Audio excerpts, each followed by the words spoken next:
Hey guys, welcome to my YouTube channel. Guys, आज की इस वीडियो में हम बात करेंगे कि आपको बोर्ड एग्जाम तो कौन से 5 काम करने हैं। अगर आप इन 5 काम को करते हो तो 101% आप बोर्ड एग्जाम में पूरा का पूरा 90% लाओगे। ठीक है, क्योंकि इस अंतिम समय में टॉपर यही काम करता है। ठीक है, तो आपके टॉपर की सभी बातें बताऊंगा और वो कौन सी काम करता है जिससे वो बोर्ड एग्जाम में 90% लाता है। ठीक है, आप जो भी टॉपर को देखोगे बिल्कुल सामान्य रहेगा, आपके जैसा वो भी सब्जेक्ट पढ़ेगा, वो भी एनसीईआरटी पढ़ेगा, आपके ही तरह रहेगा। बट बोर्ड एग्जाम में आने के बाद जब आपका रिजल्ट आता है तो पता चलता है कि फलाने आदमी टॉपर बन गया। लेकिन वो बोर्ड एग्जाम के अंतिम यही जो समय है उसमें वो एक टेक्निक निंजा ट्रिक का उपयोग करता है जिससे उसकी 90% 95% मार्क्स ईजिली आ जाते हैं। ठीक है, कोई भी स्टूडेंट टॉपर होता है वो इसी 1-2 महीने में इस तरह से पढ़ता है कि वो टॉपर बन जाता है। हर एक इंसान को जिंदगी एक मौका देती है चौका मारने के लिए। ठीक है, तो वो आपको कैसे चौका उसमें लगाना है वो ट्रिक आपके इस वीडियो में आपके साथ शेयर करने वाला हूँ। ठीक है, बोर्ड एग्जाम देने वाले सभी छात्र अवश्य इस वीडियो को देख लें।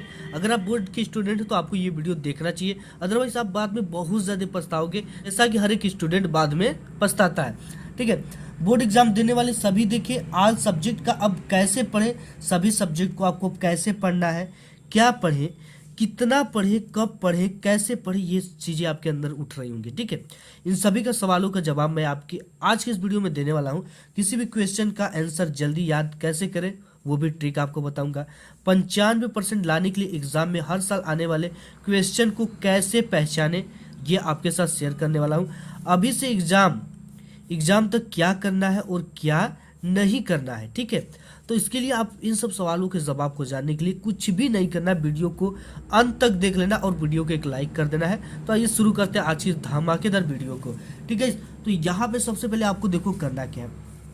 कोई भी क्वेश्चन याद नहीं हो रहा है तो उसे इस ट्रिक से याद करें, जल्दी याद होगा। ठीक है, जैसे आपको कोई क्वेश्चन ले लिया, आपको याद नहीं हो रहा है तो आपको कौन सी ट्रिक को फॉलो करना है, कौन सी ट्रिक को लगाना है। ठीक है, क्योंकि देखो मैं भी अपने लाइफ में कुछ ट्रिक को यूज किया, वो भी ट्रिक आपके साथ शेयर करने वाला हूँ। जैसे कोई भी क्वेश्चन आप याद कर रहे हो, ठीक है, वो क्वेश्चन क्या हो रहा है आपको याद नहीं हो रहा है, देखो आपको उसके लिए कुछ भी नहीं करना था। ठीक है, जैसे कि कोई क्वेश्चन याद नहीं हो रहा है तो आप उसे क्या कर सकते हो, उसे लिख लिख कर भी याद कर सकते हो। ठीक है, लिख कर याद करो। अगर लिख कर भी नहीं याद होता है तो आपको क्या करना है, ट्रिक लगाना है। ठीक है, कौन सी ट्रिक आपको फॉलो करनी है इसमें, देखो जैसे कि आप अगर कोई सन है तो उसको आप अपने किसी परिचित से, किसी खास व्यक्ति से, किसी मम्मी पापा के नाम से जोड़कर देख सकते हो। मैं आपको एक ट्रिक बताऊं, जैसे कि मुझे जब मैं पढ़ता था मुझे कुछ प्रॉब्लम होती थी तो मैं क्या करता था, उस सभी का ट्रिक फॉलो कर लेता था। ठीक है, सभी का ट्रिक बनाता। जैसे कि जो फोकस होता है, ठीक है, फोकस दूरी, ये अवतल दर्पण है और ये उत्तल दर्पण है। ठीक है, अवतल दर्पण में जो फोकस होता है हमेशा क्या रखा है, ऋणात्मक यानी नेगेटिव होता है, और उत्तल दर्पण में जो फोकस होता है वो धनात्मक रखा जाता है। ठीक है, तो इसके लिए हमने सूत्र बनाया था यफ बराबर अरुद।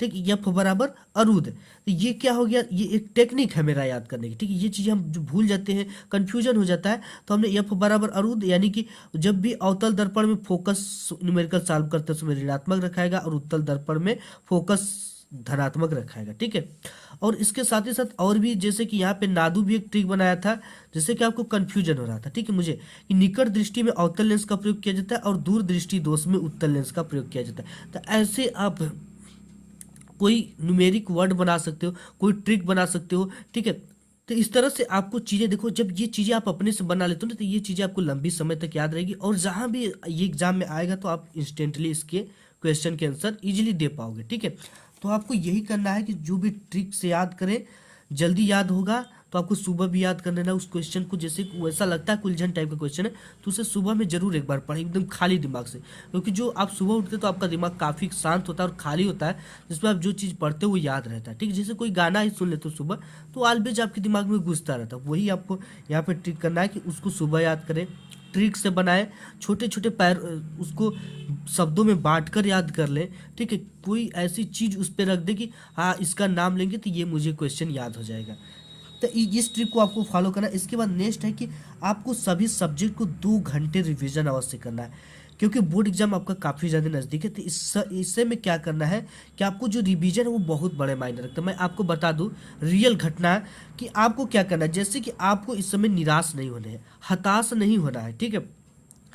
आपको टेंशन कोई बात की नहीं लेनी है। अगर आप टेंशन निराश लेते हो तो जो चीज़ें याद है वो भी भूल जाओगी, ये मैं पक्का कहता हूँ। और आपको आपको जितना भी याद है, जितना आप तैयार, उसी को आप परफेक्ट बनाओ, ठीक है। क्योंकि अगर वो क्वेश्चन आए तो आपको वो क्वेश्चन ना छूटने पाए।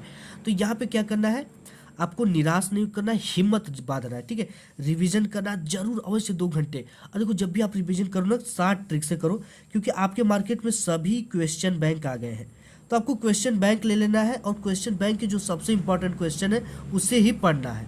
मॉडल पेपर देख लेना है, कुछ प्रीवियस ईयर के पेपर देख लेना है, उससे आपके बोर्ड एग्जाम में आते हैं। इससे आपको क्या पता चलेगा कि किस तरह के क्वेश्चन बोर्ड एग्जाम में पूछे जाते हैं, कौन सा चैप्टर इंपॉर्टेंट है, ठीक है, और किस क्वेश्चन पे कितना समय देना है। इन सब चीज़ों का आपको आइडिया लगेगा। तो आपको क्या करना है, निराश नहीं होना है और चीज़ों को याद करना है। और साथ ही साथ आपको कभी भी बुक से रिवीजन नहीं करना है, ठीक है।